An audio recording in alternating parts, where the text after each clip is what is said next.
સહજાત્મ સ્વરૂપ પરમ ગુરુ. કર્મો કરેલા આપણે ભૂતકાળમાં જન્મો લઈ, તે કર્મનું ફળ ભોગવ્યા વીણ માર્ગ એકે છે નહીં. પરનું કરેલું કર્મ જો પરિણામ મુજને કરે, તો મુજ કરેલા કર્મનો અર્થ કાંઈ નહીં સરે. મુજ બુદ્ધિના વિકારથી કે સંયમના અભાવથી બહુ દુષ્ટ દુરાચાર મેં સેવ્યા પ્રભુ કો બુદ્ધિથી. કરવું હતું તે ના કર્યું પ્રમાદ કેરા જોરથી. સહુ દોષ મુક્તિ પામવા માગુ ક્ષમા હું હૃદયથી. મન વચન કાય કશાયથી કીધા પ્રભુ મેં પાપ બહુ. સંસારના દુઃખ બીજ બહુ મેં વાવ્યા, અરે હું શું કહું. તે દોષને આલોચના નિંદા અને ધિક્કારથી હું ભસ્મ કરતો મંત્રથી, જેમ વિષ જાતું વાદીથી. અધ્યાત્મની બધી ક્રિયા સંસારનું ઝેર ઉતારવા માટે છે. જેમ ગારુડી મંત્રથી સાપનું ઝેર ઉતરે, એમ અધ્યાત્મની ક્રિયાથી સંસારનું ઝેર ઉતરે. પછી એમ કહેવાય છે પહેલાંના જમાનામાં, હવે તો સાપ કડેના ઇન્જેક્શન આવી ગયા છે, એન્ટીવેનિન એટલે ઝેરને મારણ એવા ઇન્જેક્શન મળે છે. એ પાછું સાપને મારીને જ બનાવ્યા હોય છે. ગારુડી મંત્ર કરે સાપનું ઝેર ઉતારવા માટે. પછી મંત્ર ભણતો જાય ને લીમડો ખવડાવતો જાય. લીમડો કડવો લાગે છે કે મીઠો લાગે છે? એને મીઠો લાગે છે, એટલે હજી સાપનું ઝેર ઉતર્યું નથી. આપણને સંસાર મીઠો લાગે છે કે કડવો લાગે છે?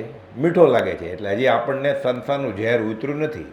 આપણે અધ્યાત્મમાં કેટલા આગળ વધ્યા, એ લીમડો કડવો લાગે છે કે મીઠો લાગે છે એના ઉપરથી આ ગારુડી મંત્રના જાણકાર છે, એણે આ માપદંડ આપી દીધો છે. કોઈને પૂછવા જવાની જરૂર નથી કે હું અધ્યાત્મમાં કેટલો આગળ વધી ગયો. એને સંસાર ગમે છે, એટલે હજી એને ઝેર ઉતર્યું નથી. તે ભસ્મ કરતો મંત્રથી જેમાં વિષ જાતું વાદીથી, એટલે સતત ઘસ કર્યા કરે. આશ્રય અને શરણ ભાવે જ્ઞાનીને તો ક્યારેક આ ઝેર ઉતરશે. અને એને અનુભવ છે કે થોડું થોડું હવે ઝેર ઉતરે છે. પહેલાં સાવ બેભાન હોય કોમામાં, પછી અર્ધભાન દશામાં આવે, એટલે આમ થોડું થોડું ખબર પડે ને. કેમ સપનું હોય ત્યારે થોડું થોડું ખબર હોય, પછી ઠંડી લાગે તો ઓઢે ખરા ઊંઘમાં, બહુ ગરમી થાય કાઢી નાખે ઊંઘમાં, એટલે થોડું થોડું ખબર પડે. પછી આગળ જતાં પૂરું ખબર પડે. અને પછી જ્યારે ખબર પડે સાવ ઉતરી જ ગયું છે ઝેર, લેશનો વિષય નિદાન, એને ખબર પડી જાય હું ભગવાન થઈ ગયો છું. પછી ભગવાનને પડકાર કરે, ગોપાલભાઈ પડકાર કર્યો, એ નાથ તારા અભેદ સ્વરૂપમાં જ મારો નિવાસ છે, હવે લેવા દેવાની કડાકૂટથી મુક્ત થયા છીએ. એટલે અહીંયા જ અનુભવાય મોક્ષ. અનંત જ્ઞાનીઓએ અનુભવ્યું છે. આ બધા નિયમો કીધા છે. ગોપાલદેવે 16મે વર્ષે નિયમ કયા છે આ બધા. મોક્ષમાળામાંથી શિક્ષાપાઠ 101 સ્મૃતિમાં રાખવા યોગ્ય મહાવાક્યો. એટલે આમ તો આ વાક્યો છે 10 વાક્યો, પણ મોક્ષમાળા કેમ નિસરણી છે, એક પછી એક. શરૂઆતમાં વાતને ભલામણ કરી, પછી ધર્મનું રૂપ શું એમ કરતાં છેલ્લે મોક્ષની વાત કરી. એમ અહીંયા બધા લગભગ બધા વચનામૃતો કૃપાળુદેવના એક કરતાં વધારે વાર છે જ્યાં ત્યાં વચનામૃતમાં. એટલે આપણે કાંઈ અર્થ ન સમજતા હોય ને, પછી પાના ફેરવીએ ઉપયોગ સહિત ભાવથી, તો એનો જવાબ એમ જ મળે પાછો. એટલે આનો જવાબ પાછો બીજે ગોતવાનો નથી. કાંઈ ઘણી બધી વસ્તુ એવી છે, લગભગ બધી જ. આમ તો જ્ઞાનીના મુખ મુદ્રામાં બધા 14 પૂર્વનો સાર છે, પણ આપણે દેખાતું નથી કાંઈ, એટલે પછી પુસ્તકની જરૂર પડે. પણ અર્પણ ભાવ હોય ને પુસ્તક ન હોય, ક્ષવપશમ ન હોય તોય ચાલે પાછું. તનસે મનસે ધનસે સબસે, સંસારનો પ્રેમ આ બાજુ વળે. હમણાં કાવ્યમાં આવ્યું ને, તો પછી કાંઈ બહુ જરૂરી નથી. બધું શાસ્ત્ર સિદ્ધાંત એ સંભાળી લેશે પછી. પણ આ કંઈ સોંપ તો નથી એ કે અબ સોંપ દિયા ઇસ જીવન કા કોપોલે સૌભાગભાઈને કહ્યું છે ભગવત ભગવતનું સંભાળશે પણ ક્યારે જીવ પોતાપણું મૂકશે ત્યારે. અખાએ આ જ વાત કરી છે કરતા મટે જો છૂટે કર્મ એ છે મહાભજનનો મર્મ. પહેલું વાક્ય છે એક ભેદી નિયમ એ જ આ જગતનો પ્રવર્તક છે.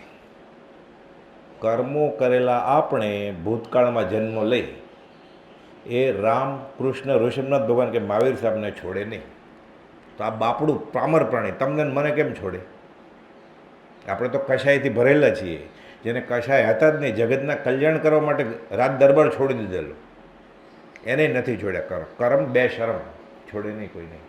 કર્મો કરેલા આપણે ભૂતકાળમાં જન્મો લઈ તે કર્મનું ફળ ભોગવ્યા હોય માર્ગ એકે છે નહીં.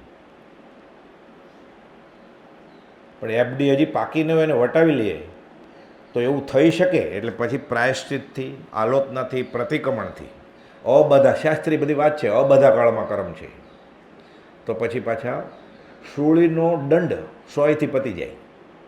બધા હાડકા ભાંગવાનો હોય ને હાઈવે ઉપર એક્સિડન્ટ થઈને ખાલી નાનું એવું વાગે ક્યાંક એટલે ફોટો પડો ક્રેક ફ્રેક્ચર આવે એટલે કે પ્લાસ્ટરની જરૂર નથી કાંઈ. પાટો બાંધો, પાટાની જરૂર નથી. અઠવાડિયે પછી બતાવજો દુખશે તો ક્યાંક કરશું.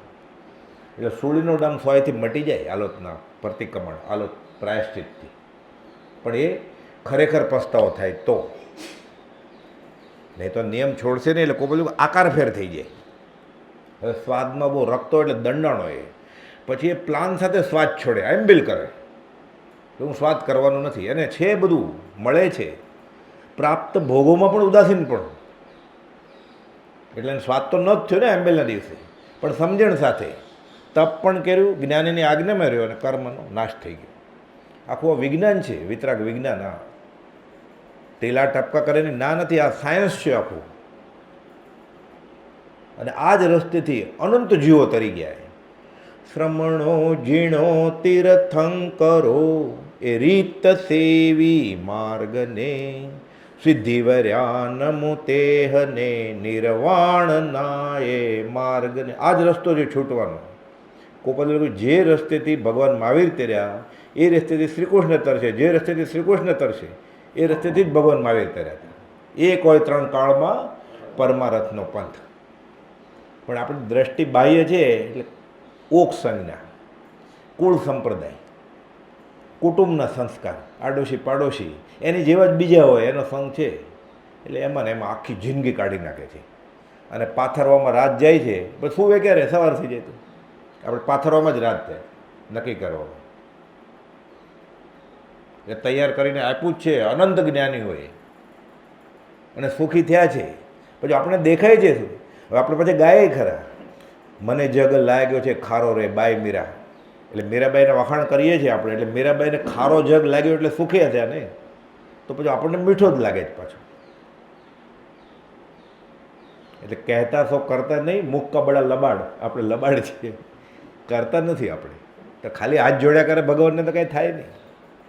મુક્તિ જ્ઞાન કથે અને અંતર છૂટે ન મોહ તે પામર પ્રાણી કરે માત્ર જ્ઞાનીનો દ્રોહ.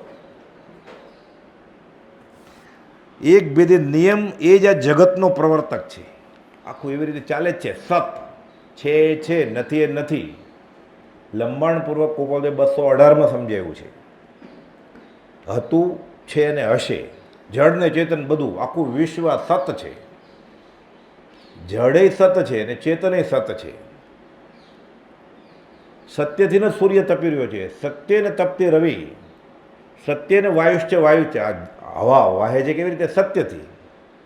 આખી સૃષ્ટિ આ નિયમથી ચાલી રહી છે. આ કર્મ ઉપર કોઈ બેઠો નથી 1000 હાથવાળો, એ ક્યાં નવરો હોય? એના આત્માના સુખમાં રહે. અહીંયા હતા ત્યારે બહુ મહેનત કરી એણે બધાને. હવે એને નક્કી કર્યું કંઈ કરવું એ નથી, કરાવડાવવું નથી, કરતા પ્રત્યે અનુમોદન નથી આપવું. વચનને કાયા તો છે જ નહીં. મને ભાવમન છે, દ્રવ્ય મન તો હતું એ નથી હવે. એટલે મન વચન કાયાથી કંઈ કરવું જ નથી. એનું નામ પરમાત્મા. એ નારાયણ. નરકી કરને નર કરે, નર નારાયણ હોય, જીવનો શિવ થાય. આ જ વાત શ્રી કૃષ્ણ અર્જુનને કહે છે. નાસતો વિદ્યતે ભાવો ના ભાવો વિદ્યતે સત. કોપલ તો ગુજરાતીમાં સાદી રીતે કીધું. હોય તેનો નાશ નહીં, નહીં તે નહીં હોય, એક સમય તે સૌ સમય ભેદ અવસ્થા જોઈ. આ નિયમ છે વિજ્ઞાનમાં, પદાર્થ વિજ્ઞાનમાં નિયમ છે. ન્યૂટન્સના ત્રીજા નિયમમાં એક્શન અને રિએક્શન ઇક્વલ અને ઓપોઝિટ. રબરનો બોલ નાખ્યો એટલે પાછો આવે છે. અંગારો ઉપાડ્યો સામેવાળાને બાળવા માટે, સામેવાળો તો બળતો બળશે, તું તો દાજવાનો જ તે ઉપાડ્યો એટલે એના કર્મમાં એવું હશે તો એ દાજશે ને તું તો દાજવાનો એ ગેરંટી છે. એનું ભૂંડું થાજો, એનું તો ભૂંડું એને પ્રારબ્ધ થશે, તારું તો થઈ જ ગયું, ભૂંડું લખાઈ ગયું. આ બનેલો છે પ્રસંગ. એક ભાઈ ગોપાલજીના સમાગમમાં એમ જ આવી ચડ્યા. સમાગમ ચાલતો હતો, ગોપાલજીને મન પર્યો જ્ઞાનથી ખબર પડી ગઈ કે આ ભાઈ શું કર્યું, કોકને છેતરવાનો પ્લાન કરતા હતા, શીશામાં ઉતરો. એટલે ગોપાલજી એની સામે જોઈને કહે, જોજો કાકા છેતરાતા નહીં, એ બીજાને છેતરાવાના હતા, એ ઓલો તો છેતરાતો છેતરાશે. ઓલો વિચાર કરે છે કે હું મનમાં યોજના કરું છું ઓલાને શીશામાં ઉતારવાની. ગોપાલજી એમ જ કહે છે, કાકા છેતરાતા નહીં, ચાલુ સત્સંગમાં. ઓલો તો છેતરાતો છેતરાશે, તું તો છેતરાઈ જ ગયો. ભાવ કર્યા તરત જ ભાવ કર્મની જ કલ્પના માટે ચેતનરૂપ જીવ વીર્યની સ્ફુરણા ગ્રહણ કરે જળ ધૂપ. આખો સિદ્ધાંત કર્મબંધનો એક કડીમાં આપી દીધો ગોપાલદેવે આત્મસિદ્ધિમાં. એને ભાવ બગાડ્યા, સ્વભાવમાંથી વિભાવમાં આવ્યો. એ કર્મને અનુરૂપ, એ વિભાવને અનુરૂપ કાર્બન વર્ગના લોકમાં પડી જ છે બધી. એટલે મારે ફ્રાન્સ જવું છે, મારે નાયગ્રા ફોલ જોવા જવું છે, તો ત્યાં જવાની જરૂર ન પડે. એ વિચાર આવ્યો ને મને ભાવ, તરત જ એ પ્રકારની કર્મન વર્ગણા અહીંયા જ પડી છે, તરત જ ચોંટી જાય આત્માને. પછી વ્યવહારમાં શું કહેવાય, જે જોતું છે એ મળે એનું નામ પુણ્ય, અને જે જોતું છે ન મળે એનું નામ પાપ. આ તો વ્યવહારમાં એ બધું પાપ જ છે. મળ્યું એ નાયગ્રા ફોલમાં જવાનું થશે એ પાપ જ છે, પણ વ્યવહારમાં એને જોઈએ છે ને, એટલે હમણાં તો રાજી થશે ટેમ્પરરી, એટલા સમય પૂરતો. એટલે વ્યવહારમાં જે જોતું છે એનું નામ પુણ્ય. એટલે કર્મ બંધાઈ ગયો. હવે જો પુણ્યનો ઉદય હશે, વ્યવહારિક પુણ્યનો ઉદય, તો એને જવા મળશે. પાપનો ઉદય હશે એના માટે ઝૂરશે, મારે જવું છે જવું છે. બંને પાપ જ છે. પાછું એક લોખંડની બેડી છે, એક સોનાની બેડી છે, ફસાવાનો તો છે જ. ઈચ્છ્યું કે મર્યો, હે જીવ क्या इच्छा तबे है इच्छा दुख मूल, जब इच्छा का नाश तब मीटे अनादि मूल. ગૌતમ બુદ્ધે આ જ વાત કરી છે. આ જગતમાં દુઃખનું કારણ તૃષ્ણા છે. આપણે કહીએ ને ભીષ્મને ઈચ્છા મૃત્યુ હતું. ઈચ્છા મૃત્યુ એટલે ઈચ્છા પ્રમાણે મૃત્યુ થાય એમ નહીં, એ તો આયુષ્કર્મ લઈને આવ્યો એ પ્રમાણે જ થાય. ઈચ્છાનું મૃત્યુ, એણે ઈચ્છા જીતી લીધી હતી, એટલે મરણને જીતી જ લીધું ને. એટલે અનિત્ય જીવનમાં જ્ઞાની નિત્ય થઈ ગયા. અહીંયા જ કે કાળનો કાળ છે કે વૈરાગ્ય તો મૃત્યુ મરી ગયું રે લોલ, કાળનો કાળ. એટલે એક ભેદે નિયમ એ આ જગતનો પ્રવર્તે છે. હવે મોક્ષમાળામાં ખૂબી શું છે? આ મૂળ વાત તો એ છે કે કુપાઉદોને મોક્ષમાળાના 4 ભાગ લખવાની યોજના હતી. મોરબીના વિનયચંદ દફતરીને ઘેરે. એટલે કહે છે, એટલે વિનયભાઈના પિતાનું નામ પોપટલાલભાઈ, જૈન ધર્મના અભ્યાસી, બહુ આગમ વાંચે. એટલે કહે છે કે આ આગમ એટલા બધા અઘરા છે. એટલે મનમાં એમ હું તો સમજું છું કે એ કમિશનરના બધું કારભારી હતા કરવાવાળા, પણ લોકોને કેમ સમજ્યા છે? એ ગોપાલ કેવા યુવા રાજ 16 વર્ષના એ કમિશનરની ઓફિસમાં કામ કરે ને, એટલે ગોપાલને ગાદલા ઉપર બેસાડે, અને એ કારભારી જે હતા, કમિશનર જે હતા, ખાલી સહી કરવા આવે, કામ હાથ સંભાળે વિનયભાઈ અને એના પિતા પોપટલાલભાઈ. એટલે બધી છૂટ. એટલે ઓફિસ ગોપાલને અલાયદી રૂમ ઓફિસમાં હતી, ગાદલો ને તકીઓ ને બધું. ગોપાલ વાંચ્યા કરે ત્યાં. પછી જમવાનો સમય થાય એટલે ઘરે જાય ગોપાલ મોરબી. ક્યાં વવાણિયા મોરબી, એવડા નાના 16 વર્ષના ને આ તો બધા વડીલ. વિનયભાઈ ગોપાલ કરતા ઉંમરમાં મોટા હોય તો એના પિતા કેવડા મોટા હોય. પછી જમવા ટાણે ઘરે લઈ જાય, પછી જમે. એ ત્યાં જ ગોપાલ ચમત્કાર બધા બતાવે, સહજ જ ઉદય પ્રયોગે. આ ગુવારના શાકમાં મીઠું નથી ગયા, હજી પીરસ્યું નથી. જોવે વિનયભાઈ પોપટલાલભાઈ ચાખી જેવું, ખરેખર મીઠું ન હોય. એટલે ખબર પડી કે આ છે કોક અલૌકિક. એટલે તરત જ તક ઝડપી લીધી. અવધાનની વાત ખબર હતી કે આ છે કોક અલૌકિક પુરુષ, કે આ જૈન ધર્મ સમજાય કેમ આટલું. જીન પ્રવચન દુર્ગમ્યતા થાકે અતિમતિમાન. કોઈક સમજાવવાળો હોય તો અવલંબન શ્રી સદગુરુ સુગમ અને સુખકાણ. કે તમે કંઈક એવું લખો ને બધાને સમજાય, કે મને તો સમજાય છે પણ બીજાને કેમ સમજાય? કે ગોપાલદેવ કલમ ઉપાડી 3 દિવસમાં મોક્ષમાળા લખી. આ મોક્ષમાળાનો 101મો પાઠ છે, 108 પાઠ લખ્યા. આપણે અત્યારે કોપી કરવા બેસીએ ને મોક્ષમાળાની, તો 3 દિવસમાં થાય નહીં ભૂલ વગર, પાને પાને ભૂલ મળે. એ ભગવાન હું ભૂલી ગયો ક્ષમાપન, પછી એ પરમાત્મા બોલતો હોય, અર્થ ભલે એ જ હોય પણ બદલાવી નાખતો હોય, કે કાઢી નાખ્યું હોય પરમાત્મા, કે હે ઉમેરતો હોય, બધું આમ બદલાવી નાખે બધું. આ 16 વર્ષે થાય કેમ? પૂર્વભવના જ્ઞાન. એટલે પંડિત શોકલાલજીને ગાંધીજી વાત કરે છે કે આ પુષ્પમાળાનું પહેલું વાક્ય જ ભાવનિંદ્રા, કે આ મોક્ષમાળા આ પૂર્વભવના જ્ઞાન વગર થાય જ કેમ? આ બધું નિયમની વાત કરે છે. એક ભેદી નિયમ એ આ જગતનો પ્રવર્તક છે. વાત કઈ હતી મૂળ આપણે? પછી ત્યારે 4 ભાગ લખવાની યોજના હતી. એટલે એ વિનયભાઈને કહે છે કૃપાલ કે મારો યોજના છે 4 ભાગ લખવો. એટલે આપણે જેને મોક્ષમાળા કહે છે, મોક્ષમાળા બાલાવબોધ છે. ભાગ બીજો. પહેલો ભાગ એમાં એન્ટ્રી, પ્રવેશિકા, બાળ મંદિર, અને એના અર્થ એ મોક્ષમાળા વિવેચન.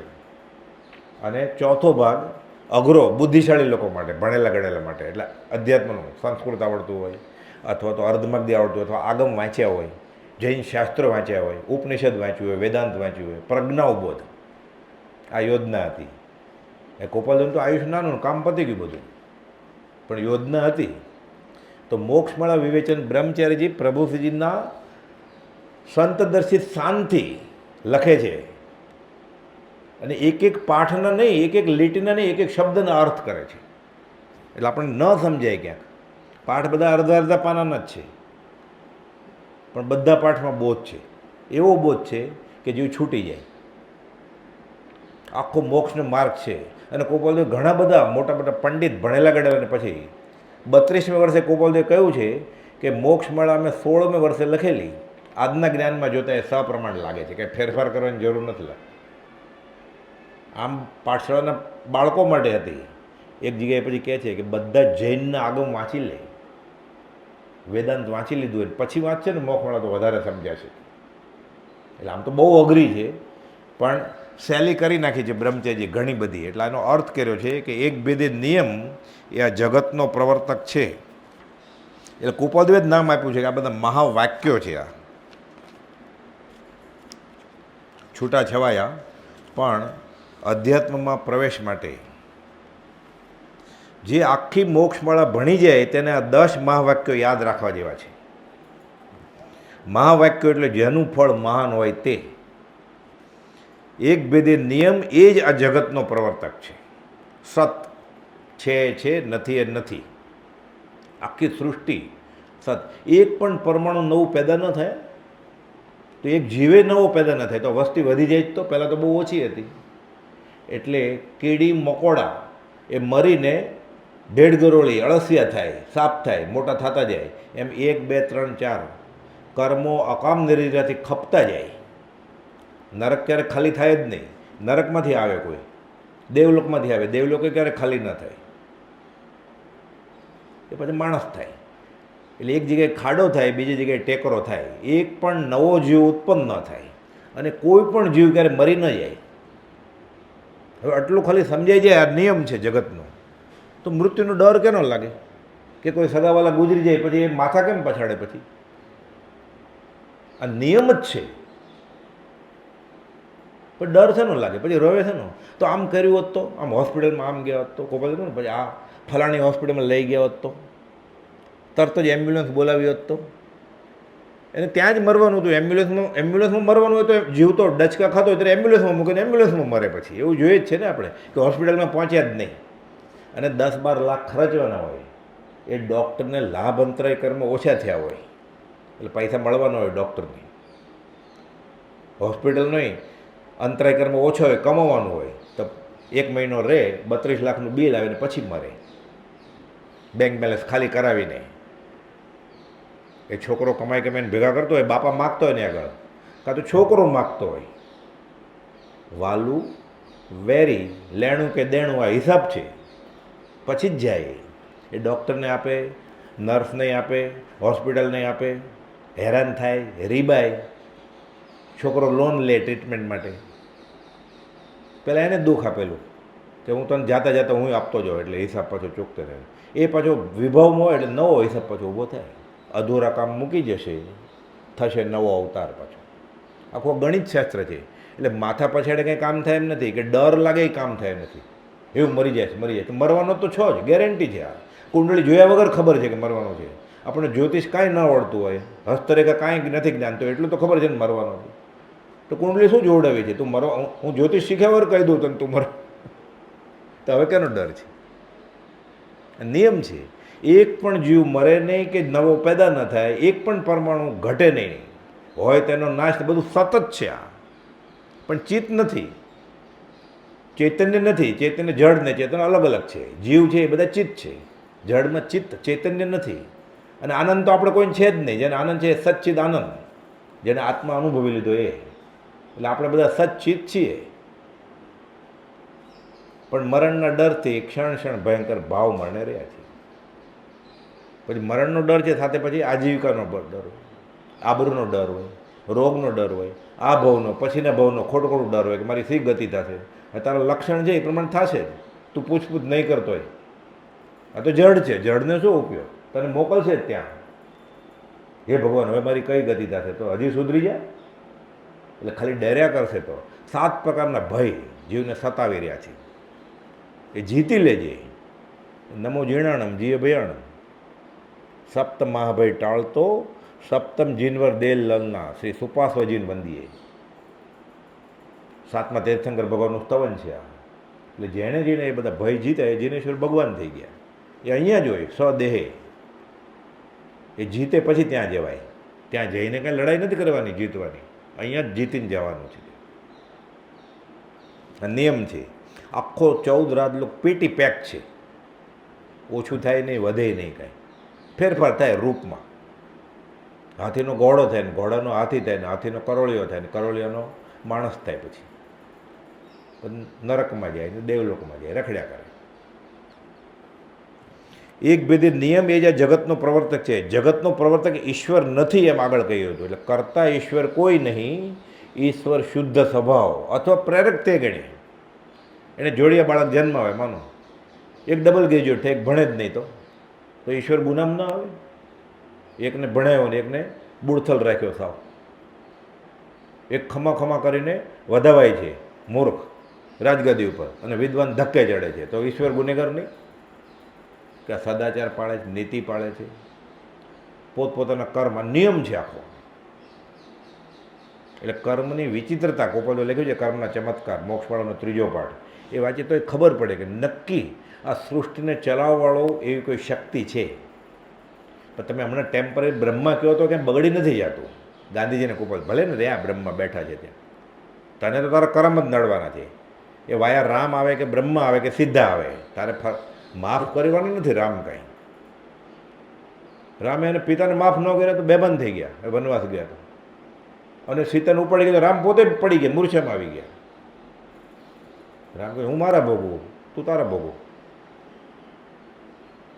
પછી જ્યારે આર્તધ્યાન બહુ થતું હોય ત્યારે એ રીતે ભક્તિમાન પુરુષને ભગવાનનું શરણું લેવામાં વાંધો નથી. ગોપાલદેવ સૌભાગભાઈને કહ્યું છે કે હરી ઈચ્છા બળવાન, ઈશ્વર ઈચ્છા બળવાન.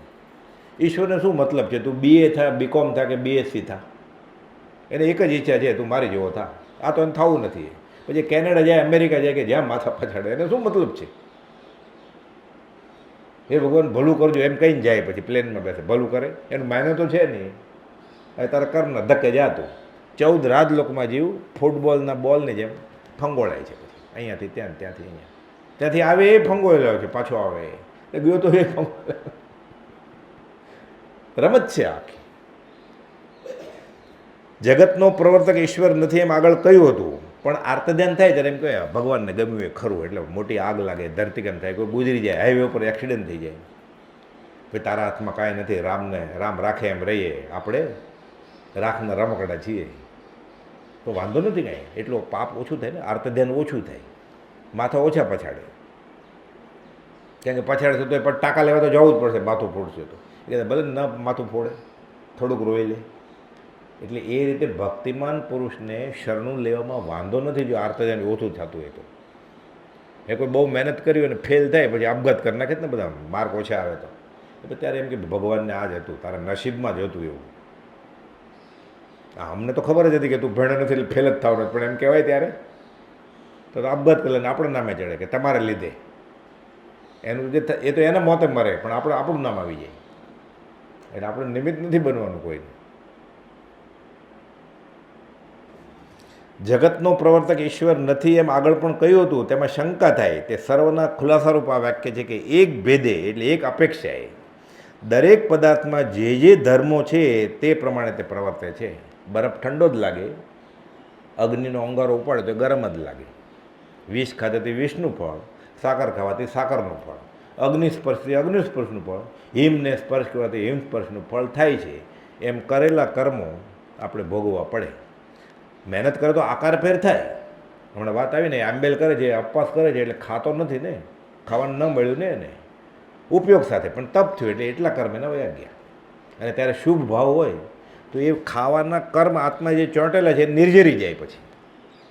એટલે આ તપશ્ચર્યા બધી, આંબેલ, ઉપવાસ, રાત્રિ ભોજનનો ત્યાગ, ઘણા માંસ ખમણ કરે છે, આ ખ્યાલ હોય તો એક સાથે બધા કર્મ ઉતરડાઈ જાય પછી.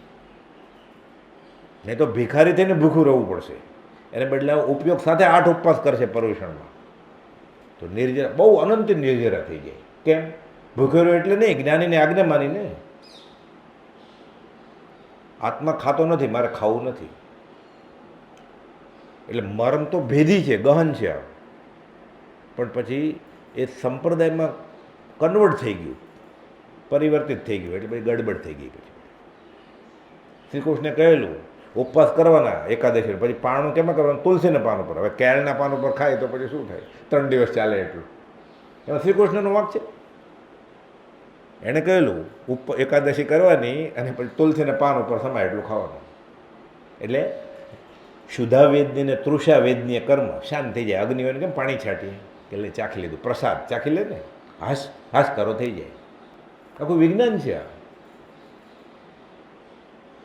એટલે ઘણા પૂછે એમ કેમ કરતા હશે, તો મહાવીરનું કેવો વાણીઓ માને છે, તો આ કેમ? એટલે હું કહું તમે કેમ એમ કરો છો? ભગવાન મારે ક્યારે કહેલું કે નાચજો તમે મારી પ્રાર્થના કરતા કરતા ઘૂઘરું બાંધીને? એટલે પગે બળીને ડુંગરા ચડવું જેવું થાય ને. ગાંડી સાસરે ન જાય અને ડાયને કે સાસરે જાય તો તું કેમ આવી? પણ તું જા ને પહેલાં, તારે પહેલાં લગ્ન થયા ને મારા કરતા. એટલે એવું છે આપણું. એક ભેદે એટલે એક અપેક્ષાએ દરેક પદાર્થમાં જે ધર્મો છે તે પ્રમાણે તે પ્રવર્તે છે. જેમ ગોળ ગળ્યો લાગે, લીમડો કડવો લાગે, એમ જગતના નિયમ સર્વત્ર દેખાય છે. આપણને આપણી અલ્પ બુદ્ધિથી ખબર ન પડે એટલે આપણને એમ થાય આજો આટલો પાપી છે, દુરાચાર કરે તોય સુખી છે. પણ 1-2 દિવસ, 1-2 મહિના, 1-2 વર્ષનો હિસાબ નથી. આ બહુ લાંબો હિસાબ છે. આ બધા ભાંગા છે. એનું કયું પુણ્ય ઉદયમાં આવ્યું છે? પુણ્યની બધી પુણ્ય છે કે પાપાનું બધી પુણ્ય છે? વ્યવહારમાં દાખલા છે ને. મારું રમકડું શું છે? ચલણ ગાડી. ઈંટને ખીલ્લી મારી, સુતળી બાંધી અને ગાડી ગાડી રમતો હતો હું નાનો હતો ત્યારે. સંજય ગાંધીનું રમકડું શું હતું? પ્લેન. એને કંટાળો આવે એટલે પ્લેન લઈને આકાશમાં ગયો, એ આઠડો કર્યો એને. એ પુણ્ય હતું. મારું રમકડું ઈંટ હતું, એ પાપ હતું. એનું રમકડું પ્લેન છે, એરોપ્લેન, જેટ પ્લેન, એ પૂર્ણ હતું.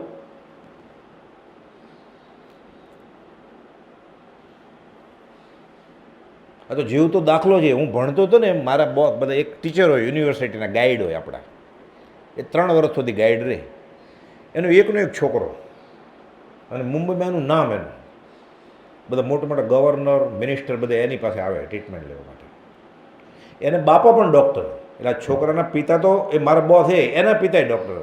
એ એવડા મોટા ડૉક્ટર, એ ગુજરી ગયા ત્યારે છાપામાં સમાચાર આવેલા, સદાચારી, નિયમથી જીવે, મદ્રાસી બ્રાહ્મણ. હવે આ છોકરાને માર્ક ઓછા પડ્યા એટલે ડૉક્ટર કરવો છે. આ કે મારે કરવો નથી ડૉક્ટર, માર્ક ઓછા છે, મારે ખોટી રીતે નથી કરવું, ડોનેશન આપવું. તો એના પિતાના પિતાએ પૈસા આપ્યા તો હું એને પરદેશ મોકલું. પરદેશ મોકલ્યો. માથું દુખતું હતું, ટાઇનિલોલ દવા ખાધી, હવે ઝેર આવી ગયું, ડેડ બોડી પાછી આવી. સ્મશાન યાત્રામાં હું ગયેલો, 23 વર્ષનો છોકરો. એમ મળદું અહીંયા મોકલ્યું, બધા કાયદા કાનૂન હોય ને, એટલે પછી તો પરફ્યુમ છાંટીને, દાઢી બાઢી કરીને, શૂટ પહેરાવીને, ટાઈ બાય બધું એરપોર્ટ ઉપર આવ્યું બોર્ડું, બધા લેવા ગયેલા. બાય આંખની સામે 23 વર્ષનો છોકરો પરદેશ ન મોકલ્યો તો? હા કે હું તો ના જ પડતો હતો. અને બાપાએ મોકલ્યો. તો ત્યારે તો પાર્ટી મનાવેલી મોટી કે પરદેશ ગમન થાય છે આ છોકરાનો. આનંદ છે ને, પુણ્ય છે. ત્યારે મારી જેવા જઈને છીક ખાઈ આપશુકન કરો તો એમ જ કહે ને કે આ પાપનો ઉદય છે એટલે તમે પરદેશ જાઓ એમ બોલીએ તો શું કહે આપણને કે તમને કોણે બોલાવેલા એમ મોઢું બંધ રાખવાનું એમ જ કહે ને. ત્યાં એક ભેદે નિયમ એ જગતનો પ્રવર્તક વાત કરાય, અહીંયા કરાય મંદિરમાં. તો જીવતા દાખલા બને છે. તો તમે જેને પૂર્ણ કહો છો એ પૂર્ણ છે, એનું ભલું થવાનું છે. કુપોદે તો સૌભાગભાઈને લખ્યું છે, જેને ખરા પરમાત્માની ભક્તિ હોય એને કઠણાઈ હોય જ વ્યવહારમાં, અને કઠણાઈ નથી તો સમજવું કે હજી એને ખરા પરમાત્માની ભક્તિ નથી. આ બોધ છે. આ જૈનમાં જ કહ્યું કે કુપોદે કહ્યું એમ નથી. આવું ભાગવતમાં છે. પાછું શ્રી કૃષ્ણ ફૈબાને પૂછે છે કુંતા માતાને માગો, તો કે તું નહીં આપ, તો કે તમને ન આપું, માગો, મને દુઃખ આપજે. કે આ શું માગ્યું કે તમે હવે બોલી કરી છે દુઃખ, કેમ કે મને દુઃખ પડશે ને એટલે હું તારું સ્મરણ ભૂલીશ નહીં. હું સુખમાં સાંભળે સોની, દુઃખમાં સાંભળે રામ. એટલે કે બધી આ જ સિદ્ધાંત છે. આ પણ આ કેમ ગળે ઉતરે? 5 ઇન્દ્રિયોના વિષયમાં જેવું લટ્ટું છે, કશાયમાં લટ્ટું છે, એને એવાનો સંગ છે. પતિ પત્ની, ભાઈ બહેન, મામા મામી, ભાભી, દેરાણી જેઠાણી, એણે મોટો બંગલો લઈ જ લીધો છે, એણે લાંબી કાર લઈ જ લીધી છે 40 લાખની, તમારી તો 31 લાખની જ છે ખાલી. બધાને ખબર તમે એની કરતાં કે હલકા છો. હવે એ તમારે 55 લેવી જ પડે ને. હવે દેખા દેખેમ જીવ મરી જાય છે. કેમ? એનો લોક સંજ્ઞા જેની જિંદગીનો ધ્રુવ કાંટો છે. લોક સંજ્ઞા જેની જિંદગીનો ધ્રુવ કાંટો છે, એ જિંદગી ગમે તેવી શ્રીમંતતા, પૈસાવાળો હશે, નામ હશે, સત્તા હશે, અધિકાર હશે, દુઃખનો જ હેતુ છે. આત્મશાંતિ જેનો જિંદગીનો ધ્રુવ કાંટો છે, એ પરમ સમાધિનું સ્થાન છે. ભલે નિર્ધન હોય, દારિદ્ર્ય હોય, કોઈ વખાણ ન કરતું હોય. કોણ મારા વખાણ કોણ કરે? મારી કરતાં જે ઓછો હોય એ જ ને. અરે અંબાણી એમ કે તમે બહુ પૈસાવાળો છો, મને કે મારા ખીચામાં પરચુરણ છે ખાલી, એના ખીચામાં સાચા હીરા છે, તો મારા વખાણ એ કરે? આપણે કોના વખાણ જોઈએ છે? આપણા કરતાં હલકા છે એના. અને બળી મરે છે અનંત કાળથી. એક અપેક્ષાએ દરેક પદાર્થમાં જે ધર્મો છે તે પ્રમાણે તે પ્રવર્તે છે, અને આ જગતમાં નિયમ સર્વત્ર દેખાય છે. તેથી કોઈ જગત કરતા રૂપે ઈશ્વરની જરૂર નથી. નિયમને લઈને જગત પ્રવર્તે છે. ચાવી પ્રમાણે ઘડિયાળ ચાલે તેમ નિયમો પ્રમાણે જગત ચાલે છે. ત્યાં કેલેન્ડર હશે મુંબઈમાં 10મી જૂને અને ગુજરાતમાં 20મી જૂને થોડા છાંટા પડે જ વરસાદના, તે કેલેન્ડર હશે. કે હવે નળ શરૂ કરો, પછી બધું કલ્પનાથી કહેવાય કે મેઘરાજાએ આમ કર્યું ને તેમ કર્યું ને. કંકુ ચાંદલોય કરે, બધા નારિયેળે મૂકે, વાંધો નહીં, નારિયેળવાનો ધંધો ચાલે. મંદિરની બહાર પૂજારી ફૂલનો ધંધો તો ચાલે છે ને, આજીવિકાનું સાધન છે. ચાવી પ્રમાણે ઘડિયાળ ચાલે તેમ નિયમ પ્રમાણે જગત ચાલે છે, તેમ પુણ્ય પાપ કર્મ પણ તેના નિયમ પ્રમાણે ચાલે છે. કોપદે લખ્યું છે, આ તો અખંડ સિદ્ધાંત માનજો કે સંયોગ વિયોગ, સુખ દુઃખ, ખેદ આનંદ, અનુરાગ અનુરાગ ઇત્યાદિ યોગ કોઈ વ્યવસ્થિત કારણ નિયમને લઈને રહ્યા છે. વચનામૃત 21નું પહેલો બોલ છે. આ 125 જેટલા બોલ છે, પહેલો બોલ છે. એક્સિડન્ટ થયો, એક્સિડન્ટ જેવું કંઈ છે જ નહીં જગતમાં. આપણે એમ કહીએ ને પ્લેન ક્રેશ, એક્સિડન્ટ થઈ ગયો. એક્સિડન્ટ ક્યાં છે? પછી કે 2 એન્જિનમાંથી ફેલ થયેલું એન્જિન, તો એક્સિડન્ટ ક્યાં થયું? એન્જિન ફેલ થયેલું ને.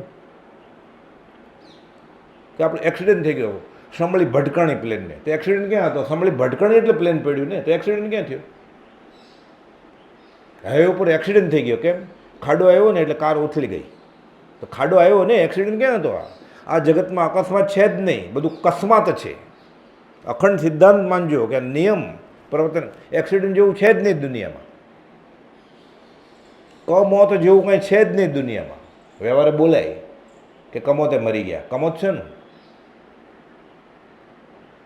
એનું આયુષ્કર્મ એટલું જ હતું, એ તૂટવાનું હતું. સોપકર્મી આયુષ્ય કહેવાય એને, તૂટે. ગત સુખમાનું થયું ને, 1000 ભવે મોક્ષ થવાનો હતો, હમણાં જ મોક્ષ તો ઊભો રહે તો ઊભો રહે ને 10 વર્ષે. તો કોઈ કે કમોતે મેરે ન કહેવાય સાસરાએ સગડી મૂકી તો કમોત નહીં, એ સોપક્રમી આયુષ્ય હોય, એ રીતે બદલી શકે કર્મ. જો બદલતું જ ન હોય, જો કર્મ માત્ર થયા કરે એમ જ હોય તો કોઈ જીવ ક્યારે છૂટે જ નહીં. પછી તો જળમાં અને ચેતનમાં ફરક શું? પથરામાં અને આત્મામાં ફરક શું? તો પછી બધું જ બદલે. અધ્યાત્મમાં તો વ્યવહારમાં કદાચ તકલીફ પડે, પણ વ્યવહારમાં બદલવા માટે જ્ઞાની બોધ કરતા જ નથી.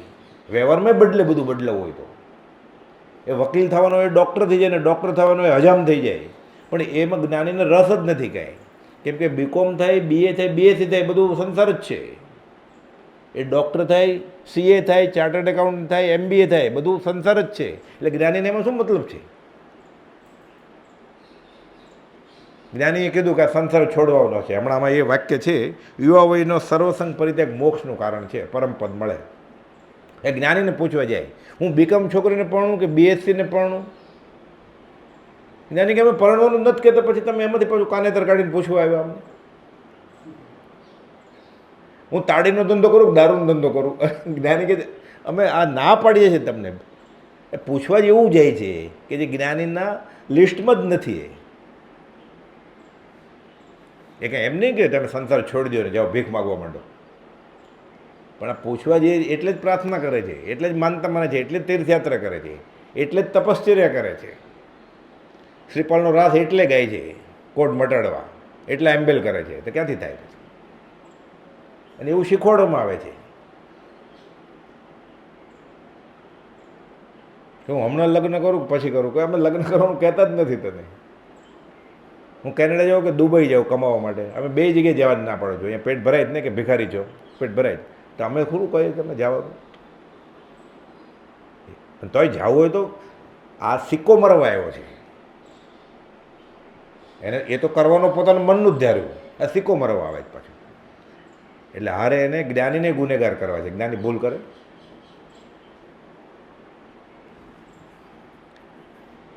પુણ્ય પાપ કર્મ પણ તેના નિયમ પ્રમાણે ચાલે છે. આ તો અખંડ સિદ્ધાંત માનજો કે સંયોગ વિયોગ, સુખ દુઃખ, ખેદ આનંદ, અનુરાગ અનુરાગ ઇત્યાદિ એવો કોઈ વ્યવસ્થિત કાર્યને રહ્યા છે. એટલે આ બધું સમજે એવું છે. આ મેથમેટિક છે. એટલે પુણ્યનો ઉદય કે પાપનો ઉદય જેવું કંઈ છે જ નહીં. જેવું કર્મ ભોગવી રહ્યો છે. આ જ્યોતિષશાસ્ત્રમાં છે ને, હું પહેલાં બહુ રસ લેતો. એટલે જ્યોતિષને મેં કહ્યું કે તમે હવે કુંડળી જોઈને એમ કહો કે ફલાણાને પરદેશ ગમન છે કે નહીં. કુંડળી જોડે છે ને આજકાલ બધા, કે મને ગ્રીન કાર્ડ મળશે કે નહીં, મારે પરદેશ ગમનનો જોગ છે કે નહીં. હું તમે ક્યાં આધારે કહો? પહેલાં તો લોકો પરદેશ જતા જ નહોતા, પ્લેન ને એવું કંઈ હતું જ નહીં. સ્ટીમરમાં ને દરિયામાં ને એની પહેલાં એ નહોતું, એમ જ જતા. કોલમ્બસ જ્યારે અમેરિકા શોધ્યું ત્યારે તો તમે આ, અને આ જ્યોતિષશાસ્ત્ર તો લાખો વર્ષો જૂનું છે. તો તમે કયા કારણસર કુંડળી જોઈને કહી શકો કે આ પરદેશ જવાનો છે? તો કે હવે અમે શું કરીએ કે પહેલાંના જમાનામાં જ્યારે સગા સંબંધીનો વિયોગ થવાનો હોય એકબીજાનો, એવા ગ્રહોનું હોય, આ કેલેન્ડર છે આખું, ખોટું નથી જ્યોતિષશાસ્ત્ર, પણ તમારા કર્મ કાંઈ બદલાવી ન શકે. આ કેલેન્ડર છે.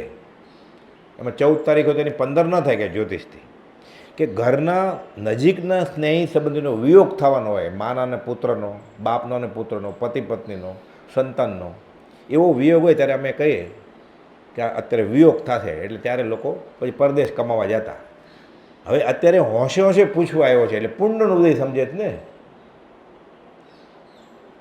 પરદેશ અમે જોઈએ કે આ વિયોગ છે, વિયોગ છે. એટલે અત્યારે અમે એમ કહીએ કે 24 વર્ષનો છોકરો ભણી ગણે ભણવાનું પૂછવા આવ્યો હોય કે હું ઉચ્ચ અભ્યાસ અર્થે અમેરિકા જાઉં છું,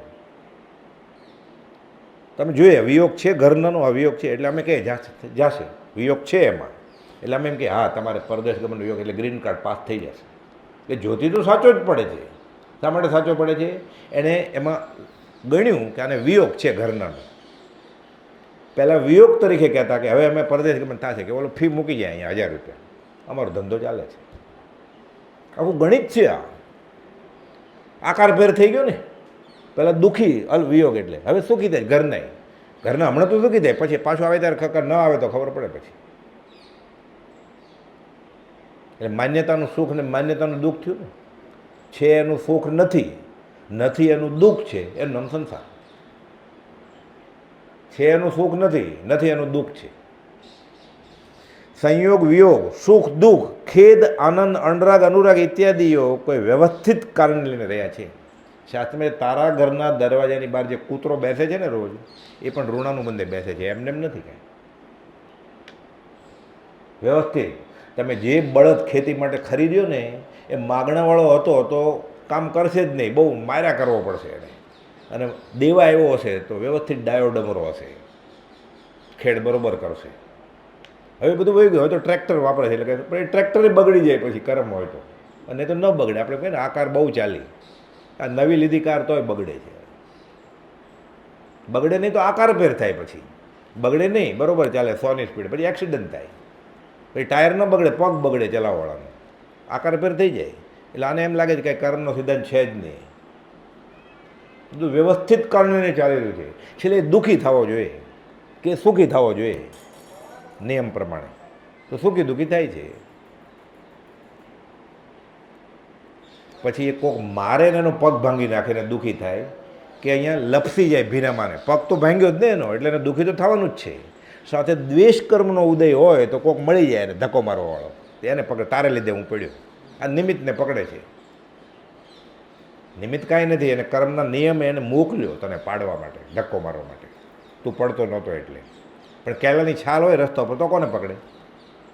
ગાળ બોલે કે કોણે ફેંક્યું છે, એટલું જ ને.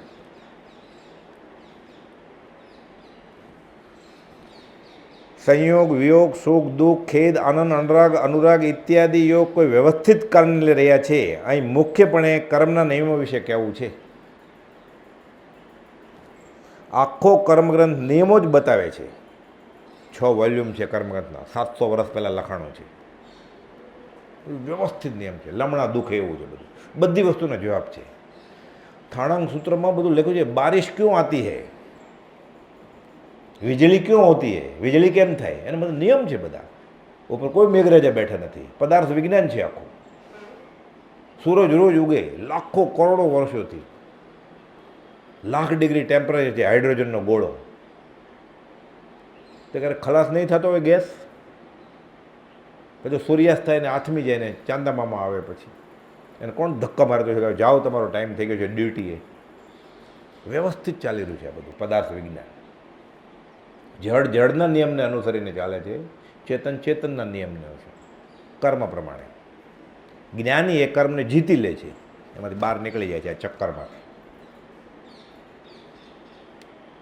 આટલું થાય તો પૂર્વજન્મની શ્રદ્ધા આવે, અને હવે પછી ક્યાંક જવું પડશે શ્રદ્ધા આવે, એટલે જીવ પાપો ભેરું થાય, એટલે ઓછા પાપે જીવે. જ્ઞાનીની આજ્ઞા પ્રમાણે જીવે તે સીધું પછી ગાડી પાટે ચડે. પછી રાતોરાત કાંઈ મંદિરમાં આવ્યો ને આમ હાથ લગાડ્યો કે ટીલું ટપક્યું એટલે સંકિત થઈ જાય ને આત્મજ્ઞાન થઈ જાય, એવું નથી.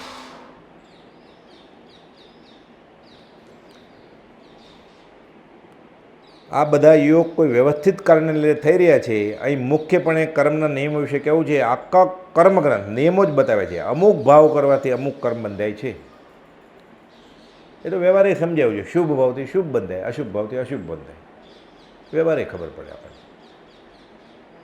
આપણે કમાણા હોય, ચોરી કરીને તો મન થોડુંક વ્યાકુળ હોય, એ વિચાર કરીએ ત્યારે, પણ નશામાં તો વિચારે ન આવે. અને સુનીતિથી કમાણો હોય તો આનંદ આવે કે આજે મને નફો થયો. એટલે વ્યવહારે ખબર પડે પછી જેમ જેમ આગળ વધે એમ. તે કર્મ ભોગવવાના અમુક સ્થાન હોય છે, એ પણ નિયમ છે પાછો. તે ભોગ્ય વિશેષના સ્થાનક દ્રવ્ય સ્વભાવ. પણ તને બધું નહીં સમજાય ગયા, એટલે કોઈ બધું લખ્યું ગહન વાત છે શિષ્યા, કઈ સંક્ષેપે થાવ. બધું કેમ સમજાય જાય રાતોરાત? એ થોડુંક તો માનવું પડે. એક પરદેશના લેખકે કહ્યું છે, આપણી જિંદગી એટલી લાંબી નથી કે બધું આપણા અનુભવમાંથી શીખીએ, બીજાની જિંદગીના અનુભવમાંથી શીખી લેવું જોઈએ. સારું હોય એ બધું આપણા ઉપર પ્રયોગ કરશું તો ક્યારે કામ પડે? તે ભોગવવાના અમુક સ્થાન હોય ઇત્યાદિક નિયમ છે. દરેક વસ્તુમાં જે ગુણો હોય છે તે નિયમથી પરિણમે છે. એટલે આત્મધ્યાનની ગાથા છે કે ફળદાતા ઈશ્વર તણી એમાં નથી જરૂર, કર્મ સ્વભાવે પરિણમે થાય ભોગથી દૂર. તે ભોગ્ય વિશેષના સ્થાનક દ્રવ્ય સ્વભાવ ગહન વાત છે શિષ્યા, કઈ સંક્ષેપે થાવ.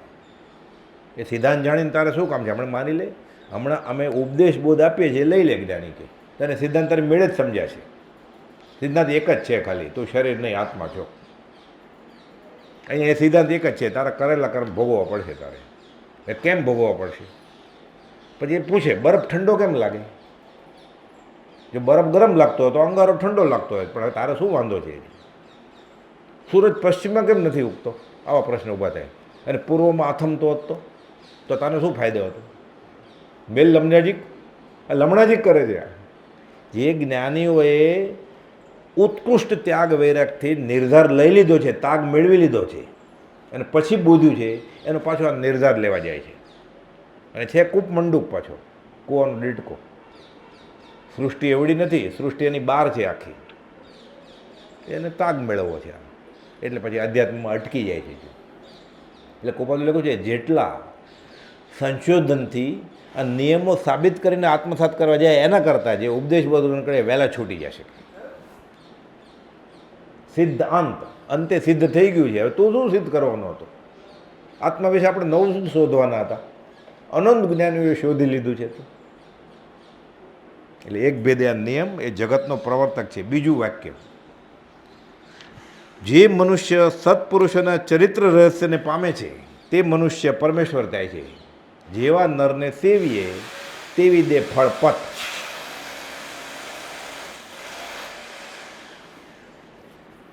મહાપુરુષોએ પરમપદ કેવી રીતે પ્રાપ્ત કર્યું? એ જેને સમજાય છે તે પણ તે જ પદને પામે છે. મહાપુરુષોએ જ્યારથી સમ્યક દર્શન થાય ત્યારથી એક આત્માનો નિશ્ચય કર્યો હોય છે અને તેમાં જ પુરુષાર્થ કરે છે. સત્પુરુષોને શું કરવાની તાલાવેલી લાગી છે એમ સમજાય તો તેને પણ તેમ કરવાની ભાવના થાય. ખૂબ બધું લગે છે બ્રાહ્મી વેદના, વનમાં જઈએ. હવે તમે કહો છો જન્મથી જ અજ્ઞાન યોગી પણ નથી, તો જંગલમાં જઈને શું કામ છે? પછી લખે બીજા પત્રમાં, જ્ઞાનીને વન ઉપવન ઘર બધું સરખું જ છે, તો શા માટે જવું પડે? ભગવાન મહાવીરનું લખ્યું પછી, જે સંયમ 1000 વર્ષના મુનિ ન હોય એવો સંયમ ભગવાન મહાવીરને રાત દરબારમાં હતો, પછી જંગલમાં શા માટે જવું પડે? દાખલો બેસાડવો છે બીજાને કે આ જ રસ્તો છે, તું તારો ઝૂંપડામાં પડ્યો નહીં રહેતો, હું જો રાજમહેલે છોડી દઉં છું. અને પોતાના પૂર્વેના જે કર્મો છે એ ખપાવવા છે. 12.5 વર્ષ વિચાર્યું કે બાકી રહી જાય છે મોહનો કણિયો, કંઈ ઉથલાવીને કંઈ બાકી તો નથી રહી ગયું. અનિંદ્રા, સૂતા જ નથી. 12.5 વર્ષમાં ખાલી 349 દિવસ ખાધું છે, આહાર લીધો જ નથી. કંઈ ભૂલ તો નથી રહી ગઈ હતી? અનંતકાલથી આ જીવ કેમ ફર્યા કર્યો બધે? એવી કઈ ભૂલ બાકી રહી ગઈ કે જીવ રહી ગયો? કઈ ભૂલ બાકી રહી ગઈ? એટલે વિચાર્યું, અને વિચારીને જે તત્વ હાંસલ કર્યું બીજાને બોધ્યું. પછી કામ થઈ ગયું. પછી શાંતિથી બેસી ગયો હતો 30 વર્ષ સુધી બોધ આપ્યા કર્યું. મહાપુરુષે પરમપદ કેમ પ્રાપ્ત કર્યું તે જેને સમજાય તે પણ તે જ પદને પામે છે. મહાપુરુષોએ જ્યારથી સમ્યક દર્શન થયું ત્યારથી આત્માનો નિશ્ચય કર્યો અને તેમાં પુરુષાર્થ કર્યા. સત્પુરુષોને શું કરવાની તાલાવેલી લાગી છે? મહાપુરુષો કર્મ કેમ છૂટે એ લક્ષ્યથી પ્રવર્તે છે. રાગ દ્વેષ રહિત થવું એ જ સત્પુરુષના ચરિત્રનું રહસ્ય છે. દોસ્તી એ નહીં, દુશ્મની એ નહીં, આ ચરિત્ર રહસ્ય છે. સ્વસ્થ શાંત પરિણામ રાખી આત્માને સ્થિર કરવો. સહજ સ્વરૂપે જીવની સ્થિતિ થવી એ જન્મ મરણ ટળવાનો ઉપાય છે. 609માં લખ્યું છે ને, સહજ સ્વરૂપે જીવની સ્થિતિ થવી આ મોક્ષ છે. એ મોક્ષ અહીંયા જ છે, હથેળીમાં. ઈશત પ્રાગ બરોબર ત્યાર પછી સહજ સ્વરૂપે જીવની સ્થિતિ થવી એ જન્મ મરણ ટળવાનો ઉપાય છે. ત્યાં આભ્યંતર ચારિત્ર છે, એટલે આંતરિક ચારિત્ર, બહારથી ન પણ દેખાય. રાગ દ્વેષ ઘટાડવા માટે સર્વ જપ તપ વ્રત આદિ કરવાના છે. સત્પુરુષની દશામાં એકરૂપ થઈ જવું તે પરાભક્તિ છે. ગોપાલ 172માં પત્ર લખ્યું છે, તે પુરુષના મન વચન કાયની પ્રત્યેક ચેષ્ટાના અદ્ભુત રહસ્યોનું ફરી નિધિ ધ્યાસન કરવાનું. એ આપણને ખબર પડે તો આપણને એ દશા હાંસલ થાય. અને વ્યવહાર જ્ઞાનીનો એ પણ પરમાર્થે જોવાનો. એ પૈસા ગણતા હશે ત્યારે શું વિચાર આવતો હશે? એ લગ્નના ફેરા ફરતા ત્યારે એને શું થતું હશે? એ સોના ચાંદી હીરા મોતીના વેપાર કરતા હશે ત્યારે એને શું થતું હશે? ઝવેરી હતા ને, આપણી જેમ ગૃહસ્થવાતમાં જ હતા. એ ખાતા હશે ત્યારે એને શું થતું હશે? મીઠાઈ ખાતા હશે ને. આ મોક્ષમાં લખી તો કે રોજ થોડું રોટલી દાળ ભાત શાક આપતા હશે, ક્યારે શિરોય કરતા હશે ને ત્યારે એને શું થતું હશે? જ્ઞાની ખાતા છતાં ખાતા નથી, અને પિતા છતાં પીતા નથી, અને પિતા કાશીને તેડી ત્યારે પિતા છે જ નહીં. એ કાશીને કહે છે તું આત્મા છો. એટલે રડવા માંડી કે હું કાશી છું. ખંભાતના ત્રિભુવનમાં કીધું, આટલી નાની છોકરીને કે હજી નામ પાડ્યું થોડા વખત પહેલાં, એને થઈ ગયું હું કાશી છું. રાગદેશ ઘટાડવા માટે સર્વ જપ તપ વ્રત આદિ કરવાના છે. સત્પુરુષની દશામાં એકરૂપ થઈ જવું તે પરાભક્તિ છે. આ તો છેલ્લી વાત આવી. આપણે તો ખાલી શ્રવણ કીર્તન ચિંતન વંદન સેવન ધ્યાન, આ તો લઘુતા સમતા ને એકતા નવધા ભક્તિ, આ તો છેલ્લી વાત કરી નવધા ભક્તિ. પછી એવાની જેવો જ થઈ જાય. બીજા ધર્મમાં જગત કરતા રૂપે એક ઈશ્વર માને છે, તેથી પરમેશ્વર કોઈ ન થાય, ભગવાન મળે મને એમ. જૈનમાં તો દરેક જીવ માટે પરમેશ્વર દેવાની છૂટ છે. સર્વ જીવ છે સિદ્ધસમ. એ વેદાંતની એક થિયરી છે એ રીતે કે બધા આ જીવો પરમાત્માનો ટુકડો અંશ છે, અને જ્યારે કર્મ ખપી જશે, લિબરેશન મુક્ત થશે, ત્યારે પાછું તેજમાં તેજ ભળી જશે એમ. એ તેજમાં તેજ ભળી જાય તોય વાંધો નથી, ન ભળે તોય વાંધો નથી, પણ આ વિષય કશાય છોડશે ત્યારે એને બધું ખબર પડશે ધીરે ધીરે. પછી મુક્તાત્મા થઈ જાય, પછી હિમાલય ઉપર બેસે, મિસિસિપી નદીમાં હોય કે અહીંયા જ હોય, એને શું ફરક પડે જ પછી કંઈ જોતું જ નથી પછી. એટલે પછી એમાં પછી એ તાગ મેળવવા માટે આખી જિંદગી કાઢવાની નથી પછી. એ મેળવેલો જ છે તાગ જાણકાર લોકોએ, જેણે આત્મા અનુભવ્યો હોય એને. આપણને આત્મા અનુભવ છે ત્યારે આપણને ખબર પડી જશે કે હું હવે બીજે ભળું છું કે નથી ભળતો. એ ક્યાં ભળે? આત્મા આત્મામાં જ છે તો પછી એને આ બધા વિકલ્પો વયા જશે પછી. એટલે કહે છે કે ઈશ્વર અને પરમેશ્વરમાં કાંઈ ભેદ નથી. સિદ્ધ કયો, બુદ્ધ કયો, ઓમ કયો, કોપાદે લખ્યું છે હરિ કયો, અરિહંત કયો, સિદ્ધ કયો, બધું એક જ છે. બધું સજાત્મ સ્વરૂપ પરમ ગુરુમાં બધું જ છે. ઓમ તત્સત તું નારાયણ તું પુરુષોત્તમ પ્રભુ તું, તું જ સિદ્ધ, તું જ બુદ્ધ, તું જ બધું છો. એમાં જ બધું આવી ગયું દેહધારી પરમાત્મામાં. પછી બાકીનું જે છે અવરૂપી નિરંજન નિરાકાર, એ તને કરી નાખશે એટલે તને પોતાને ખબર પડશે પછી અનુભવ છે. તેમ છતાં ગુણસ્થાનની અપેક્ષાએ ચોથા ગુણસ્થાનથી ઈશ્વર અને 13મા ગુણસ્થાને પરમેશ્વર કહેવાય એમ છે. આ બધા નામ પાડ્યા પછી સમજવાની સમજાવવાની શૈલી કરી પછી. કોઈ બધું ચોખ્ખું લખ્યું છે 62મા પત્રમાં, ગુણઠાણા સમજવા માટે છે, ભાવની દશા ઓર છે. ગુણઠાણા કે ચોથે ગુણસ્થાને કે આવ્યો, 5મે ગુણસ્થાને કે, પણ જૈનેતરમાં તો ગુણઠાણા છે જ નહીં, તો એને જ્ઞાન થાય જ નહીં પછી, એ ગુણઠાણું ચડે જ નહીં. એ લોકોને આ બધા ગુણઠાણા નથી તો એ અધ્યાત્મમાં આગળ વધે જ નહીં પછી. એ ચડે જ છે ગુણઠાણા, પણ તમે માપો અને સમજવા માટે વાપરો તો વાંધો નથી કાંઈ નિસરણીના પગથથી. પણ ત્યાં જ અટકી જાય કે તમારા ગુણઠાણા જ નથી તો પછી ધર્મ કેમ થશે? એટલે પુસ્તક ન હોય એટલે ધર્મ ન થાય ને, એવું થયું ને. તો પછી મંદિર ન હોય ધર્મ ન થાય. 14 પૂનમ આવે તો જ ખાલી સ્વાદ છોડાય કે લીલોતરી છોડાય, એકમને દિવસે ન છોડાય. હિંસા નહીં કરું 8 દિવસ, એટલે પર્યુષણમાં હિંસા નથી કરવાની, બાકીના દિવસ છૂટ છે.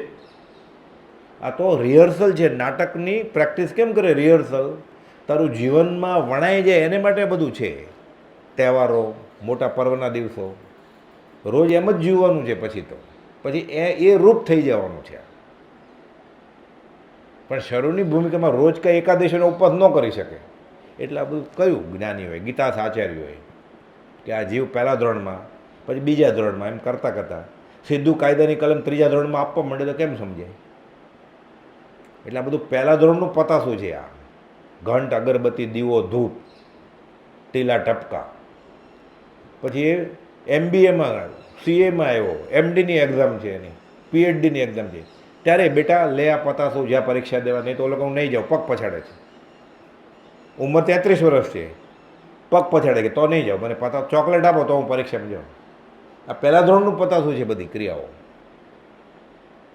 આપણે છેલ્લા ધોરણ સુધી એ જ ચાલુ રાખીએ છીએ, બાળ મંદિરમાં કરતા તે. પછી પરીક્ષા કેવી રીતે આપશે?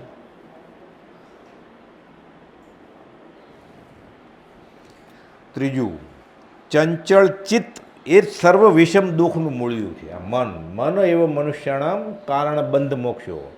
નરકે જવાનું કારણ મન અને મોક્ષ થવાનું કારણ મન જ. આ મન કાબૂમાં આવે એવું નથી. એટલે ચંચળ ચિત્ત એટલે શાસ્ત્રીય રીતે ભાવમન એ આત્મા, જેને આપણે જીવાત્મા કહીએ છીએ, જીવ એ. અને દ્રવ્ય મન આપણે ભાવમન કે આપણે ખબર જ નથી. આપણે તો એના કરતાં દૂર છીએ. અથવા દેહ જ આત્મા, આપણે શરીર તો છીએ. પછી દેહાદ્યાસ ઘટવા માટે પછી જે વિચાર આવે છે ને એ બી કર્મ જ છે. વિચારના પૂતગલો, જેમ ઘડિયાળ છે, આ ટેબલ છે, એમ વિચારના પૂતગલો જ્ઞાનીએ જોયા છે કેવળીય જ્ઞાનમાં. એ પણ જડ જ છે. એમ દ્રવ્ય મન, ભાવમન જ્યારે કોઈ પણ વિષયમાં સંયોગ કરે એટલે તરત જ ભાવમને જીવનું વીર્ય સ્ફુરાયમાન થાય અને કાર્બન વર્ગના ચોંટે. એ ચોંટીને જે બન્યું પછી સંકલ્પ વિકલ્પ થાય, એનું નામ દ્રવ્યમન. એ જળનો જ ભાગ છે પાછો. દ્રવ્યમન એ જીવ નથી, પણ જીવનું વિભાવિક પરિણામ છે.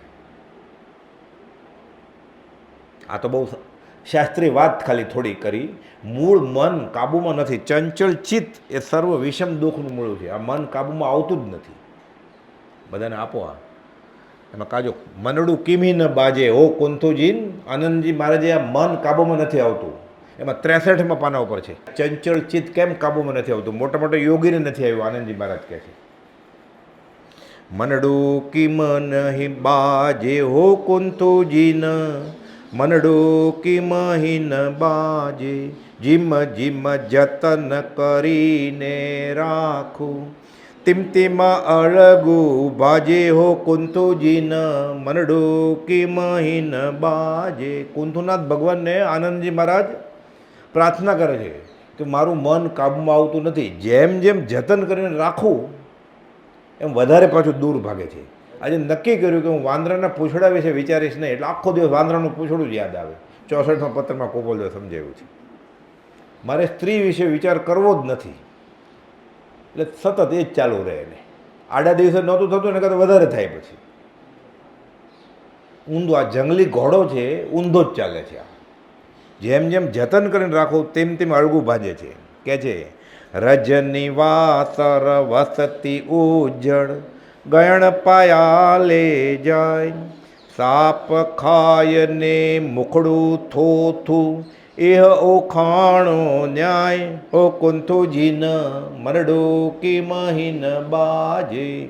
રજની વાસર, રજની એટલે રાત, વાસર એટલે દિવસ, દિવસ અને રાત્રે. વસતી ઉજ્જળ, કોઈ નથી, રણ મેદાનમાં એકલો, અને વસ્તીમાં બધી રખડ્યા કરે. આકાશ પાતાળમાં દિવસે રાત્રે, વસ્તી ઉજળ. હા, ગયણ પાયાલે. ગયણ પાયાલે એટલે આકાશ ને પાતાળ બધે ફરી આવે. એ પ્રાર્થનામાં બેઠો હોય, ઘરે જઈ આવે, હાર્વર્ડ યુનિવર્સિટીમાં જઈ આવે, દુબઈ જઈ આવે, બેંકમાં જઈ આવે. પાછો બેંક તો બંધ થઈ ગઈ અડધો દિવસ છે એટલે, પણ એફડી પછી ઠીક કાલ સવારે ખુલશે ને. પછી અહીંયા બેઠા બેઠા બેંક ખોલે ને બેંક બંધ કરે, એટીએમ ખોલે ને એટીએમ બંધ કરે. આ મનડું બધે જાય છે. આત્મસિદ્ધિની ગાથા ત્રીજીમાં અહીંયા હોય, ચોથીમાં કેનેડા જાય, પાછું પાંચમીમાં સાથે થઈ જાય. પછી ખબર હતી એને ન ખબર હોય, બેન કે જ્ઞાનીને ખબર હોય. ગયણ પાયલે જાય, આકાશ પાતાળમાં બધે રખડી આવે છે. સાપ ખાઈને મુખડું થોતું. સાપ હવામાં બેઠો હોય, હવા ખાધા કરે, મોઢું જોયું તો કાંઈ હોય નહીં, કેમ ગળી ગયો હોય, એટલે ભૂખ્યો જ લાગે. સાપ ખાઈને મુખડું થોતું એ ઉખાણો ન્યાય. ગુનો કોણે કર્યો છે? મન. ખબર જ ન પડે કાંઈ. જેમ ભજીયા ખાવા જે ફરી વાર આવે તો પછી ખાય, જીભ બળે, જીભને ખબર પડે, બીજે દિવસે ખબર પડે, પછી પેટને ખબર પડે રાત્રે આળોટતો હોય ત્યારે કે બહુ ખાધા જ ભજીયા. મન પકડે જ નહીં કાંઈ. ખાધે લોકોને જીભને તો ખાવું જ નહોતું, એને તો બળે છે મરચાના ભજીયા. પેટમાંય દુખે છે, એને નથી ખાવું ચણાના ઢોકળા, તો કોને ખાવું તું? મનને. એ દેખાતું જ નથી. સાપ ખાઈને મુખડું થોતું. જે ગુનેગાર છે એ પકડાતું જ નથી. આનંદજી મહારાજ તોબા પોકારી ગયા, એટલે કુંથુનાથ ભગવાનને કહે છે તમે ક્યાંક કરો કે આમાં કાંઈ થતું નથી કાંઈ. સાપ ખાઈને મુખડું થતું એ ઉખાણો ન્યાય. હો કુંથુજીન મનડું કિમી ન બાજે. આગળ મુક્તિ તણા અભિલાષી તપિયા જ્ઞાનને ધ્યાન અભ્યાસે વૈરુડું કાંઈ એવું ચિંતે નાખે અવળે પાસે હો કુંતુજીન મનડો કી મહીન બાજે. મુક્તિ તણા અભિલાષી તપ્યા, જંગલમાં વયા ગયા. યમનિયમમાં છે ને પદ્માસન લગાવ્યું, ઘર છોડી દીધું, ત્યાં જ કુટીર બાંધીને રહે છે, તોય પાછો ઊંધે કાન નાખે છે. મુક્તિ તણા અભિલાષી તપ્યા, જ્ઞાનને ધ્યાન અભ્યાસ છે, ધ્યાનમાં બેસી ગયો. 42 ડિગ્રી ટેમ્પરેચરમાં, નદી કાંઠે કડકડતી ઠંડીમાં એક પગે ઊભો રહે છે. ઓમ, હું આત્મા છું, ધ્યાનમાં. તરત જ પાછો તપસી જાય, લપસી. વિશ્વામિત્ર રાજર્ષિમાંથી બ્રહ્મર્ષિ થવું છે, ગયા. એમ આવે છે વાત, 10,000 વર્ષનું તપ તપે છે.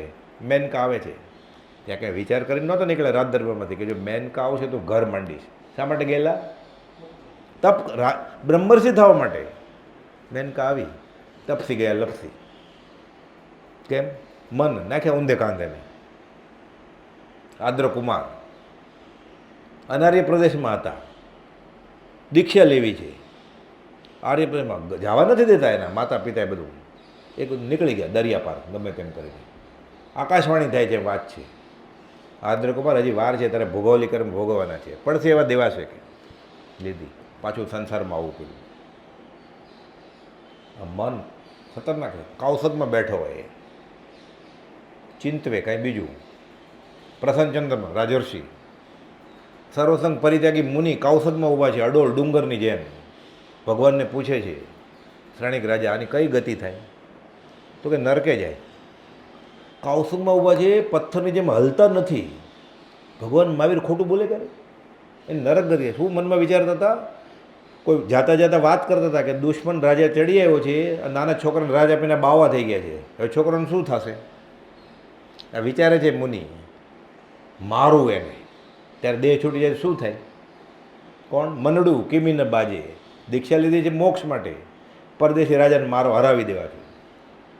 શ્રેણી પૂછે છે ભગવાન, મેં એમ પૂછ્યું તમને કે આ મુનિ શું થાય? તો કે દેવલોક. હે પાછળ ડબલ ગડબડ થઈ. પછી વિચારે છે પ્રસન્નચંદ્ર મુનિ કે મારે તો આ દીક્ષા લીધી છે, મારે આવા વિચાર કરાય? એ કેમ? નિમિત્ત કારણ થયું. વિચારતા હતા, એક પછી એક બાણ છોડે છે ને, પછી બાણ ખૂટી ગયા એટલે માથે હાથ ફેરે, શિરસ્ત્રાણ લઉં કહેવાય. આ તો લોચ કરેલો. અરે આ તો સાપ છે માથું. આ લોચ નિમિત્ત બન્યું ને કે વાળ. હું તો જૈન સાધુ છું. ભગવાન કહે અત્યારે જો દેહ છૂટે તો દેવગતિમાં થાય, એટલે ડબલ. પહેલાં કંઈ નરક કહે છે, હવે દેવ કહે છે. તો થોડી વારમાં દુંદુબી વાગી. ભગવાન શું થયું? તો કે તમે જે મારા મુનિની વાત કરો છો ને, કેવળ જ્ઞાન થયું. થોડી વાર પહેલાં નરકે જવાના હતા, પછી દેવલોક થયું ને એને કેવળ ભગવાન થઈ ગયા. મન એવ મનુષ્યણમ કારણ બંધ મોક્ષ્યો. શું કરે છે? એટલે એને પ્રેક્ટિસ કરી હોય નાથવાની. ગોપાલે બધું લંબણમાં લખ્યું છે, મનોનિગ્રહના વિઘ્નો શું નડે છે આપણને, કેમ કાબૂમાં નથી આવતું.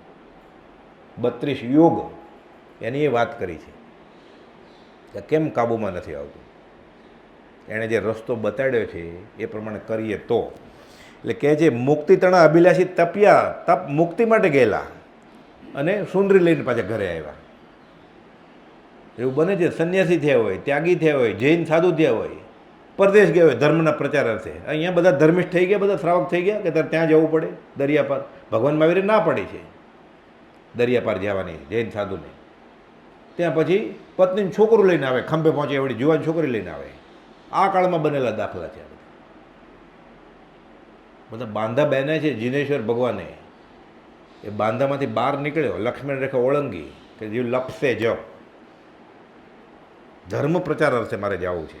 કેમ? અહીંયા બધા ધર્મિષ્ઠ થઈ ગયા ખંભાતમાં કે તારે કેનેડા જવું પડે ધર્મના પ્રચાર માટે. તારું યોગ બળ એટલું બધું છે. વૈરીડું કંઈ એવું ચિંતે નાખે અવળે પાસે. બેઠો તો આત્મા માટે, ગયા તા મળવા ને બેસાડી દીધો દળવા.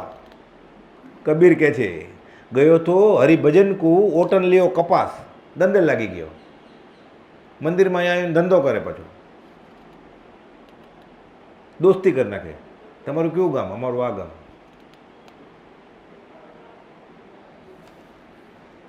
આગલી કડી. આગમ ધરને હાથે નાવે કિણ વિધ આંકુ કિહા કણે જો હટ કરી હટકું તો વ્યાલતણી પરે વાંકુઓ કુંથુજી ન મનડું કી મહીન બાજે. આગમ આગમધરને હાથે બધું બહુ વાંચેલું છે શાસ્ત્ર. મત ખંડન મંડને કરે છે, બહુ અભ્યાસ કરી લીધો છે એણે. નાવે કેણવી દાખું તો એ મારા હાથમાં આવતું નથી. આ કેવી રીતે? કિહા કણે જો હટ કરી હટકું, મહેનત કરું છું. વ્યાલતણી પરે વાંકું, સાપ પકડીએ ને એટલે આમ કરી ઊંચો એટલે આમ થઈ જાય, યુ સીધો ભાગે તો લાંબો થઈ જાય પાછો.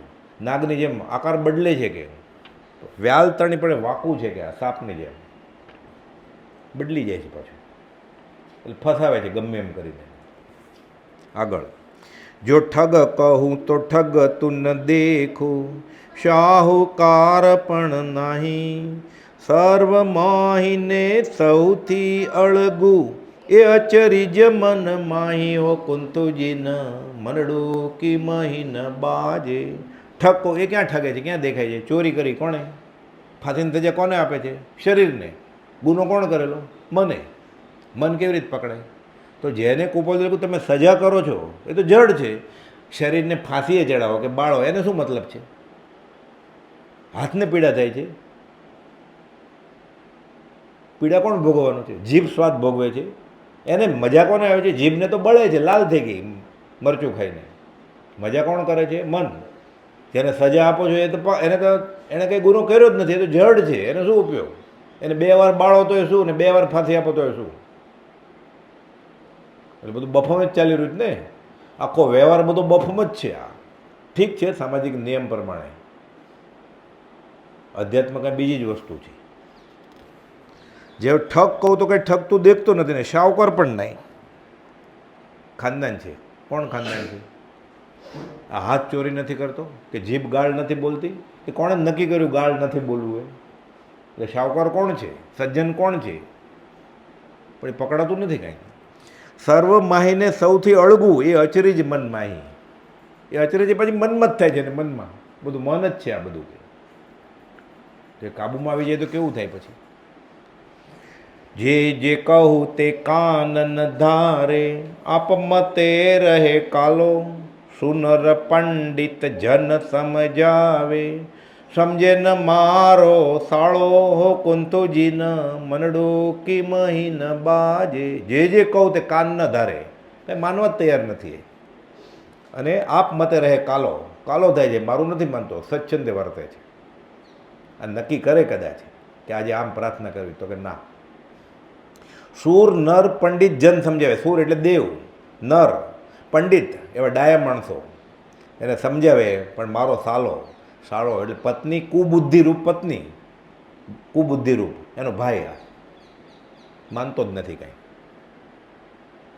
એટલે અહીંયા પાછું બધું કાળા કામની કરનારી કોણ છે? પત્ની. ને પત્ની માટે પતિ, બધું એ જ છે. કુમતિરૂપ પત્ની. અહીંયા તો સમજે ને મારો સાળો હો કુંતુજી મરડું કીમીને બાજે. મેં જાણ્યું એ લિંગ ન પૂસંગ, સકળ મરદને ઠેલે. બીજી વાતે સમર્થ છે નર, એને કોઈ ન ઝેલે હો કુંતુજી ન મરડું કી મહી ન બાજે. આપણે એમ કહીએ ને મન કેવી, એમ કહીએ એ સ્ત્રીલિંગ છે. મન કેવો તો પુરલિંગ થયું. આ મન કેવું એટલે નપુસંગ લિંગ છે આનું. પણ નપુસંગ લિંગ છે એનું, તો એ સકળ મરદને ઠેલે, કે બધા મર્દોને હરાવે છે. પુરુષ કિશુમિદ નામ, તે જે જીત્યા તેણે જીત્યા તે મને એણે જીતી લીધા. ક્રોધ માન માયા લોભે. તો પુરુષ કેવી રીતે હું કહેવા? હું તો નપુસંગ થયો ને. પુરુષ કિશુમિજુ નામ અજિતનાથ ભગવાનના સ્તવનમાં આવે છે. એટલે ક્રોધ માન માયા લોભે મને જીતી લીધું, તો હું પુરુષ કેનો? હું નપુસંગ થઈને બેઠો ને. આનું લિંગ નપુસંગ છે, પણ મોટા મોટા મર્દોને નપુસંગ બનાવી દે છે પુરુષાર્થમાં.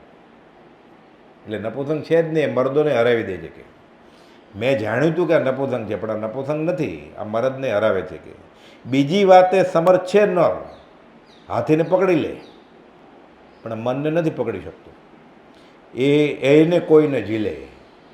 નાગને પકડે, સર્પને, સિંહને પકડે, મનને નથી પકડાતું. કે મન સાધ્યું તેણે સગળું સાધ્યું એ વાત નહીં ખોટી, એમ કહે સાધ્યું તે નવી માનું એ કહી વાત છે મોટી, ઓ કુંતુજીન મનડો કી મહીન બાજે. મન સાધ્યું તેણે સગળું સાધ્યું. હવે મને આ વાત સાચી લાગે છે. નહીં તો પહેલાં એમ થતું હતું, એમાં શું મન સાધ્યું એટલે આખું જગત જીતાઈ ગયું? જીતાઈ જ ગયું ને. મારે અબજપતિ નથી થવું તો 99 ધક્કો ન લાગે એને.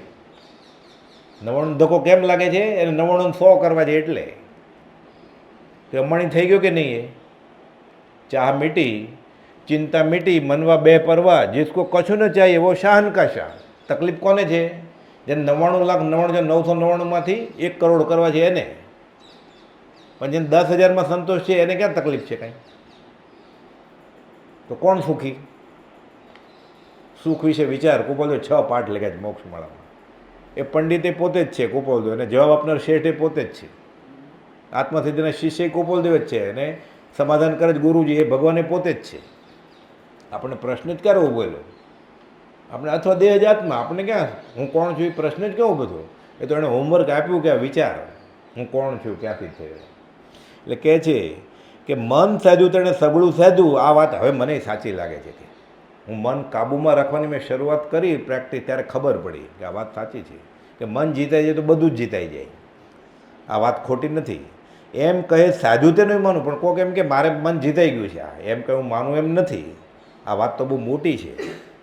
પણ પછી બહુ મહેનત કરી મનડું જીતાય એમ નથી કે આનંદજી મહારાજ કહે છે. યોગીઓ બધા હાર્યા, તપસ્વી બધા લપસ્યા, આગમધર બધા લપસ્યા, તો મારાથી કેવી રીતે જીતાય?